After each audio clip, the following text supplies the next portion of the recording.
There I was in my living room, rereading one of my all-time favorite novels, George Orwell's 1984. I read this book when I was 15 years old. Changed my life. I'm rereading it now because I love it. And while I was reading it, I was on page 7, about to go to page 8, get a tweet on my phone, look at my phone, and it says, Man City are in talks to sign Matthias Nunes. Personal terms agreed. We just bid 50 million euros for Matthias Nunes, and I immediately put down the phone and I kept on reading because that did not interest me in the slightest. Long story short, I'm on page 87.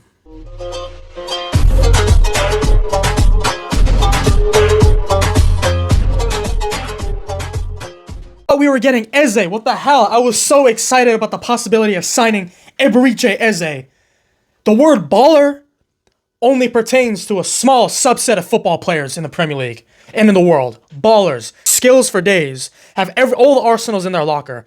Eberechi Eze is that guy. I'm seeing here from Fabrizio Romano that Wolverhampton's Matthias Nunes is higher on the list than Eberechi Eze. Wow. Honestly, does that mean that Matthias Nunes isn't a talented football player? No, of course not. Let's look at some of his statistics in the last 365 days compared to other midfielders in the world, shall we? Let's look at this. His expected assists and goals are really low, 22nd in the low 20s and 30 percentiles. I don't really look at that. Okay. 38.84 passes attempted per 90, which puts him in the 22nd percentile.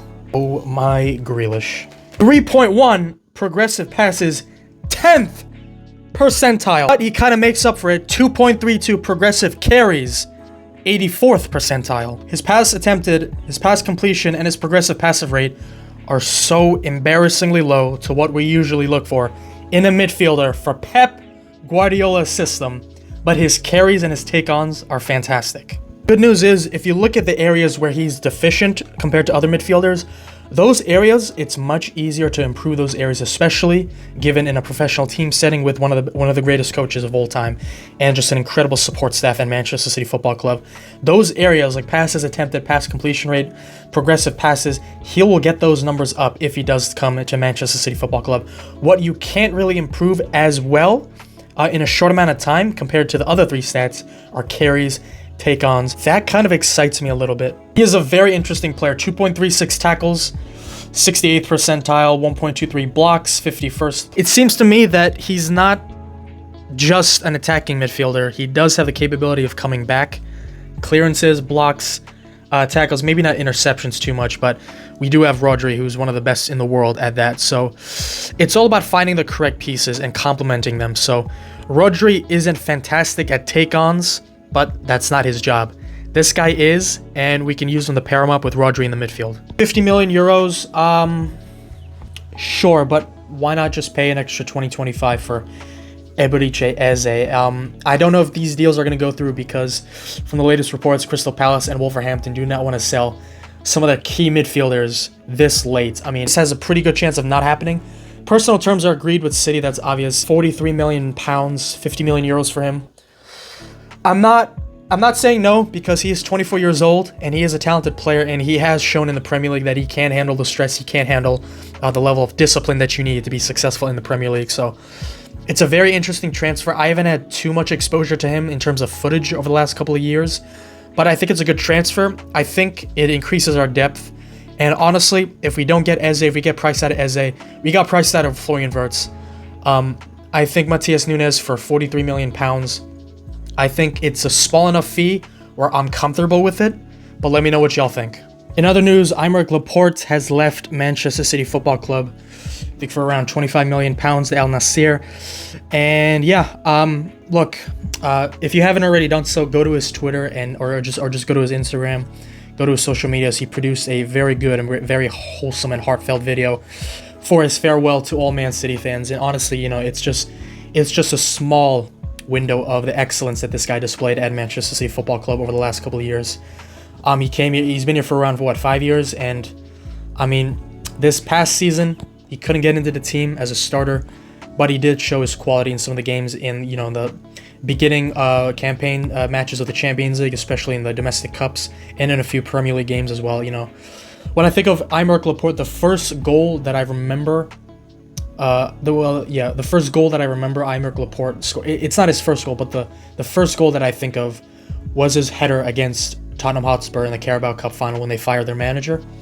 So he has produced in big moments. Aymeric Laporte, I will never forget his 2018-2019 campaign. That was the stuff of legend there. He was the best ball-playing center half in the world at that time. And it was between him and Van Dijk as the best center back in the Premier League. Obviously, Van Dijk won that, but still. Laporte could do some things that Van Dijk couldn't, and vice versa. Aymeric Laporte has been a sensational servant to us, and I wish him nothing but the best. And last but not least, Bernardo Silva has signed an extension until 2026. So there's a reported release clause around 40 million something euros, 45 million euros, around that range. Look, he's going to be leaving next year. I think that's pretty much a guarantee. That's why the release clause is met. I understand that that's going to upset a lot of you, but Bernardo Silva should have left this summer, and we were able to give him a pay raise and give him a release clause for next season. Is there a chance that he stays beyond that? Yeah, but it's slim. 2024, I think, will be Bernardo Silva's last year at Manchester City Football Club, and it's words that I obviously do not want to say. It's a player that I want to keep at all costs. This is probably our greatest bit of transfer business this season. Bernardo Silva, one of the most gifted football players I think I've ever seen in my life. He is still underrated by almost everyone else, but still just a fantastic player to watch. So 2026, I think someone will be going for that release clause. If that means we would have lost him for free this year, and instead we can get 40 million next year, and we can use that money to sign someone else, that's obviously, in terms of business, a million times better. So I'm content with it. Hopefully we can try and convince him to stay more, but regardless, it looks like Bernardo Silva is going to be leaving Man City next year, and Laporte has left, so that is another player that has left. So Riyad Mahrez has left, Aymeric Laporte has left, Ilkay Gundogan has left, but we did a good job renewing some of our club legends in Kyle Walker and Bernardo Silva. So it's, this window has been pretty good so far, so I'm liking what we've done in this window so far. So João Cancelo can just go. I really don't care what happens to him, but regardless, Matheus Nunes, let me know what y'all think about him.